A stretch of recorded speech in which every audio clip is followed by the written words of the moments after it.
260 people, under general anesthetic for real surgery. Fully under, paralyzed, intubated. Then the team leaned in and asked them to squeeze a hand. 12 of them did. 5 of those 12 squeezed a second time. That was the signal for pain. Then the surgery finished. Everyone woke up, and the researchers went round and asked. 253 patients, and not one of them remembered anything at all. So what do you call that? 12 people followed a spoken instruction. 5 said it hurt. And afterwards there was nobody home to ask, because the memory was never written. That is the strange part about going under. We talk about anesthetic like a switch. Lights off, lights on, nothing in between. But the thing we switch off is not the thing we think we're switching off. And after 180 years of doing this, we still cannot tell you exactly where the switch is. Hey, I'm Eric. Let's go looking for it. 16th of October, 1846. A crowded operating theater in Boston, tiered wooden benches, surgeons watching from above. A man sits in a chair and breathes ether out of a glass globe, and then he goes limp and they operate. And he does not scream. That room changed medicine more than almost anything else in it. Before that afternoon, surgery was something you survived by being held down. Since then, we have done this hundreds of millions of times. Every year, tens of millions more. It is one of the safest things a hospital does. And we still don't fully know how it works. That is genuinely odd, isn't it? Not we have some competing theories about the details. We can put a person's consciousness away for 4 hours and bring it back intact, reliably on a schedule. And the mechanism underneath is still an open research question. Start with what it isn't. It isn't sleep. I know we say put to sleep, and the drug companies did not exactly discourage that. But if you put an electrode on a sleeping brain and an anesthetized brain, you get 2 completely different pictures. Sleep is structured.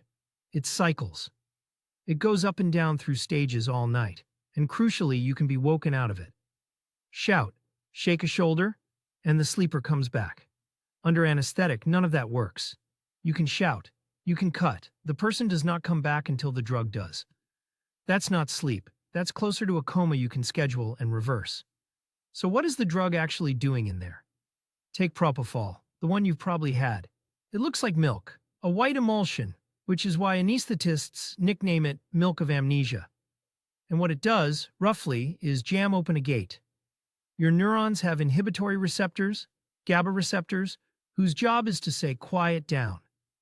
Propofol grabs those and holds them open, so the quieting signal keeps arriving when it shouldn't. Turn up inhibition everywhere at once, and the traffic between your neurons starts failing. It fails in a particular place first. Near the middle of your brain sits the thalamus, which works something like a switchboard. Signals route through it on their way to the cortex.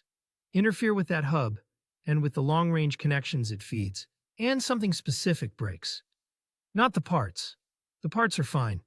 What breaks is the brain's ability to act as one joined-up thing. Push deeper, and you can watch it happen. At deep planes, the electrical trace does something called burst suppression. A burst of activity, then a long flat stretch, then another burst. Like a city at night where most of the lights are out and a few blocks flicker on and off out of step with each other. Everything is still there. Nothing is talking. Which brings us to the hard problem. And it's a measurement problem. How do you check whether someone is conscious? Normally you ask. You can't ask here, they're paralyzed. They couldn't answer if they wanted to. So in the 1970s, someone came up with a beautifully simple trick. Before you give the paralyzing drug, you put a cuff round the patient's upper arm and inflate it. The drug travels in the blood, and the blood can't get past the cuff. The rest of the body goes still. That one forearm stays free. Now you have a channel. You can ask, and they can squeeze. That's the study I opened with. 4.6% responded, 12 out of 260, and 5 of them used the same hand to say it hurt. The pooled literature across older studies runs much higher, around a third, though I should be straight with you.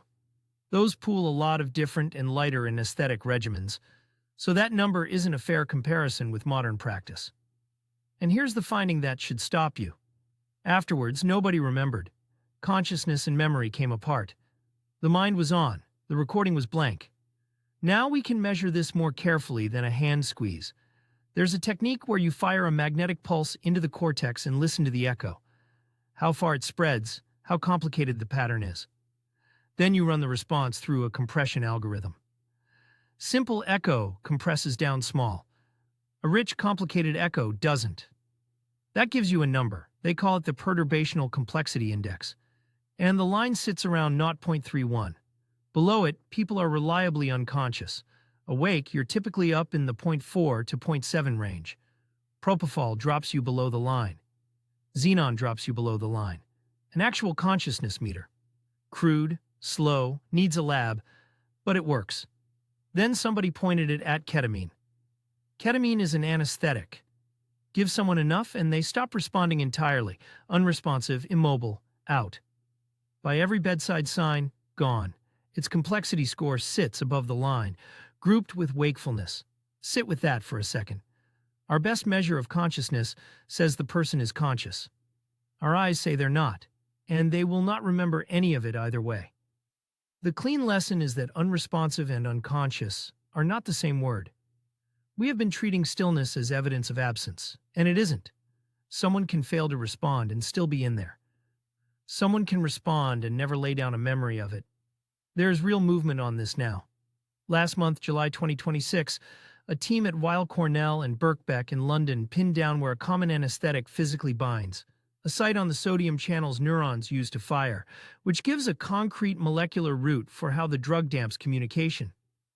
In February, another group stimulated the central thalamus during anesthesia to probe that switchboard directly. There's a trial recruiting right now built specifically to work out the electrical mechanism. So the honest place to end up is this. Anesthesia is extraordinarily safe, and I don't want a word of this to read as a reason to fear it. This is research, not medical advice. Awareness that people actually remember is genuinely rare. The big UK audit put it near 1 in 20,000, and 2/3 of those cases happen in the moments going under or coming back, not during the operation itself. And I have to say the harder thing too, the thing that cuts against the drama. A brain scoring high on a complexity measure tells you that brain is doing something integrated. It does not prove anyone is experiencing it. Activity is not the same as experience. That's the same wall we hit talking about the dying brain, and it hasn't moved. Both readings still fit what we can measure. That's not a cop-out. That's where the evidence actually stops. But I'll tell you what stays with me. We built a switch. We have used it hundreds of millions of times. We trust it with our lives. And we still can't find it on the wall. We know the room goes dark. We just don't know what we're turning off. And that's the weird part. I'm Eric. Stay curious. New one every week. If you want more of this, subscribe.